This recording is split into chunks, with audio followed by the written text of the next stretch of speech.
pwede nyong gamitin itong gear stick na mag-select ng gusto nyo ng music para sa backhorn. At may 10 po yan. Mako-call up nyo ang bawat music na yan sa pamamagitan ng pag-click nito. So, i-mode 1 po natin and then i-engage natin. So, pansin nyo, nasa beep-beep siya, no? Ayan.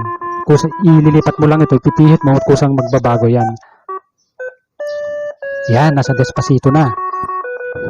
Meaning, yung Despacito, naging priority na siya, number 1 na yan. So, ibalik natin kunyari sa mode 2. Ayan, kapag i-click natin ito ng una, yung isa lang, dapat Despacito yan. Despacito na, di ba? Nase-select natin. So, yung number 2 naman, nagbabago na rin sanghayon sa pagkakasunod-sunod po ng music na nasa listahan natin. 1, 2.